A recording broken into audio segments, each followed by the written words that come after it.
السلام عليكم ورحمة الله وبركاته. الحمد لله على إحسانه والشكر له على توفيقه وامتنانه والصلاة والسلام على رسول الله وعلى آله وأصحابه أجمعين ومن تبعهم بإحسان إلى يوم الدين. أما بعد. সম্মানিত সুপ্রিয় দর্শক মণ্ডলী, আজকে আমরা উপস্থিত হয়েছি একটি বিশাল বড় সমুদ্রর নিকটে।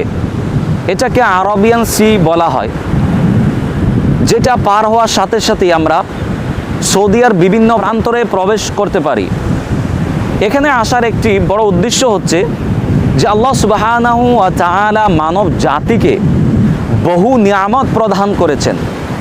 তারই মধ্যে একটি খুবই বড় নিয়ামত হচ্ছে সমুদ্র, যার দ্বারা মানুষ বহু প্রকারে উপকৃত হচ্ছে এবং লাভবান হচ্ছে। কারণ আল্লাহ সুবহানাহু ওয়া তাআলা এই সমুদ্রের ভিতরে বহু নিয়ামত রেখে দিয়েছেন, যে কথা আল্লাহ সুবহানাহু ওয়া তাআলা পবিত্র কোরআনে একাধিক জায়গায় উল্লেখ করেছেন। আল্লাহ সুবহানাহু ওয়া তাআলা পবিত্র কোরআন সূরাতুন নাহল 16 নম্বর সূরা 14 নম্বর আয়াতে উল্লেখ করেছেন, ওয়া হুয়াল্লাযী সাখখারাল বাহরা লিতাকুলু মিনহু লাহমান তারিয়্যা।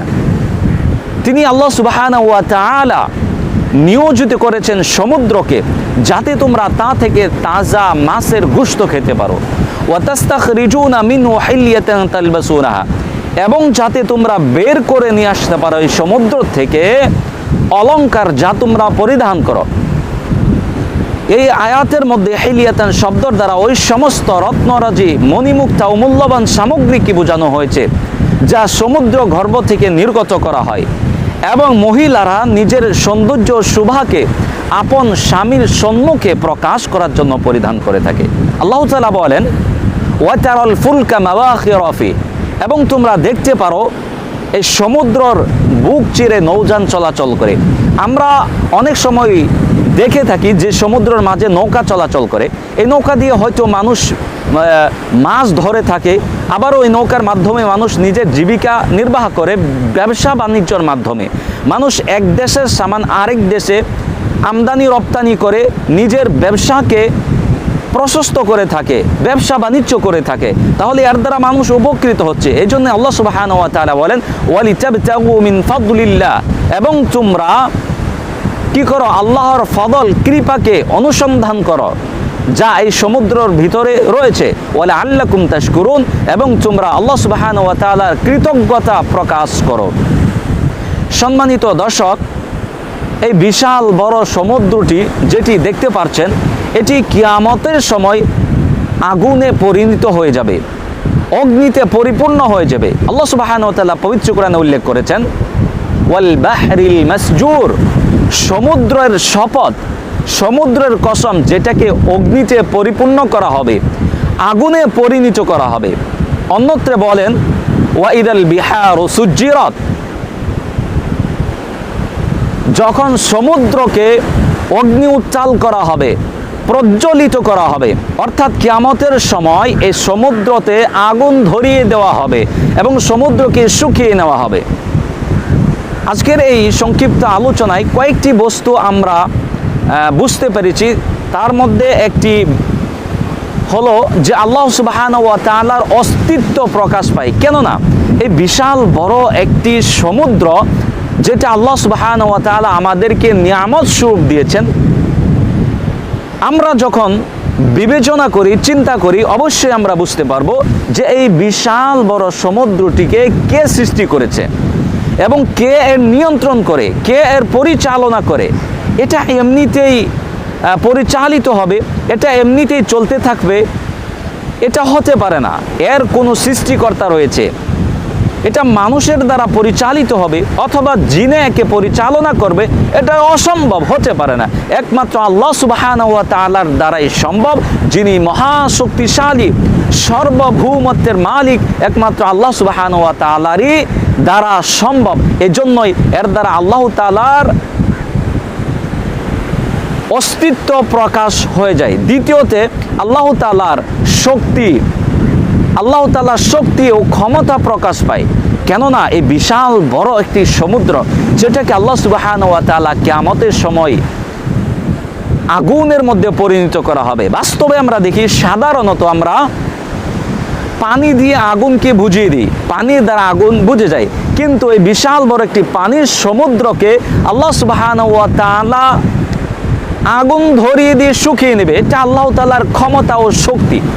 তৃতীয়তে, এই বিশাল বড় সমুদ্র আল্লাহ সুবহানাহু ওয়া তাআলা আমাদেরকে নিয়ামত স্বরূপ যে দিয়েছেন, যা থেকে আমরা আমাদের নিজেদের জন্য আহার, খাদ্যবস্তু যা থেকে আমরা বের করে নিয়ে আসতে পারি, এই বিশাল বড় সমুদ্র থেকে আমরা পরিধান করার জন্য, আমরা নিজের শোভা ও সৌন্দর্যকে প্রকাশ করার জন্য মূল্যবান অলংকার সামগ্রীগুলি আমরা এখান থেকে বের করে নিয়ে আসতে পারি। এই সমুদ্রের দ্বারাই আমরা আমাদের জীবিকা নির্বাহ করে যাচ্ছি। এই সমুদ্রের দ্বারাই আমরা বিভিন্ন রকমের বিজনেস, ব্যবসা বাণিজ্য করে টাকা পয়সা উপার্জন করে আছি। এই বিভিন্ন পদ্ধতিতে আমরা এই সমুদ্রের মাধ্যমেই বিভিন্ন রকমের আমরা ফায়দা, প্রফিট উপভোগ করে যাচ্ছি। কিন্তু কখনো কি বিবেচনা করেছেন যে আল্লাহ তাআলা এই সমুদ্রের মধ্যে এত কিছু নিয়ামত আমাদের জন্য দিয়েছেন? কেন আল্লাহ সুবহানাহু ওয়া তাআলা আমাদেরকে দিয়েছেন? এতগুলা নিয়ামত আল্লাহ আমাদেরকে কেন দিয়েছেন? একমাত্র আল্লাহ তাআলার উদ্দেশ্য হচ্ছে যেন আমরা সুস্থভাবে আল্লাহ তাআলার ইবাদত করতে পারি, তার কথা অনুযায়ী আমরা চলতে পারি, তার নিয়ম কানুন অনুযায়ী যেন আমরা আমাদের জীবনকে বাস্তবায়ন করতে পারি, আমরা যেন তার অনুগত হই। এজন্যই মূলত আমাদেরকে এতগুলা নিয়ামত তিনি প্রোভাইড করেছেন। সম্মানিত দর্শক, কিন্তু আমরা এই সমস্ত কিছু নিয়ামত পাওয়ার পরেও আমরা আল্লাহর এত কিছু নিয়ামত পাওয়ার পরেও তার কথার উল্টো চলছি, তার অনুগত্য থেকে আমরা দূরে সরে আছি, তার কথা থেকে আমরা দূরে সরে আছি, তার কথা উল্লঙ্ঘন করে যাচ্ছি, তার ইবাদত থেকে দূরে সরে আছি। আমরা বিভিন্ন রকমের অশ্লীল মন্দ ক্রিয়াকলাপ, কর্মকাণ্ডের মধ্যে আমরা লিপ্ত রয়েছি। আমরা আল্লাহ তাআলার সাথে সবচেয়ে বড় গুনাহ শিরক এবং বিদআতের মধ্যে লিপ্ত রয়েছি। আমরা চুরি ডাকাইতির মধ্যে লিপ্ত রয়েছি, আমরা জিনার মধ্যে লিপ্ত রয়েছি, আমরা একে অপরের উপর জুলম, অন্যায়, অত্যাচারের মধ্যে লিপ্ত রয়েছি, অন্যের ধন সম্পদ, জমি জায়গা আত্মসাৎ করার মধ্যে লিপ্ত রয়েছি। কিন্তু যেই মহান আল্লাহ সুবহানাহু ওয়া তাআলা আমাদেরকে এত বড় একটি নিয়ামত দিয়েছেন, আবার এটাকে কিয়ামতের দিন আগুনে পরিণত করে দিবেন, এর মধ্যে অগ্নি লাগিয়ে দিয়ে এটাকে শুকিয়ে নিতে সক্ষম, সেই আল্লাহকে আমাদের এই মন্দ ক্রিয়াকলাপের, আমাদের এই পাপ কাজের জন্য আমাদেরকে শাস্তি দিতে সক্ষম নয়? অবশ্যই তিনি সক্ষম আমাদের এই পাপ কাজের জন্য, আমাদের এই অশ্লীল কাজের জন্য তিনি আমাদেরকে শাস্তি দিতে অবশ্যই সক্ষম। তিনি তো আমাদেরকে শাস্তি দিবেনই। রাসূলুল্লাহ সাল্লাল্লাহু আলাইহি সাল্লাম বলেছেন, লা তুআদ্দুনাল হুকুকা ইলা আহলিহা ইয়াউমাল কিয়ামা। আল্লাহ তাআলা কিয়ামতের দিন সকলের হককে ফিরিয়ে দিবেন, সকলের হককে ফিরিয়ে দিবেন। এই দুনিয়াতে যদি কোনো ব্যক্তি যদি কারো টাকা পয়সা, ধন সম্পদ আত্মসাৎ করেছে, কারো উপর জুলম, অন্যায়, অত্যাচার করেছে, কিয়ামতের দিন আল্লাহ তাআলা তার পরিপূর্ণ বদলা দিবেন।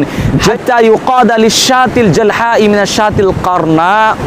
যদি এই পৃথিবীতে কোনো শিংবিহীন ছাগলকে, শিংওয়ালা ছাগল যদি গুতা মেরে থাকে, কিয়ামতের দিন আল্লাহ তাআলা ওই শিংবিহীন ছাগলকে শিং দিয়ে গুতা মেরে পরিশোধ করার সুযোগ দিয়ে দিবেন। এইভাবে সকলের হক কে আল্লাহ তাআলা আদায় করবেন। যেই মহান আল্লাহ সুবহানাহু ওয়া তাআলা একটি পশু প্রাণীকেও যদি সমানভাবে বিচার করতে পারেন, আর আমাদেরকে বিচার করবেন না সমানভাবে, এটা হতে পারে না।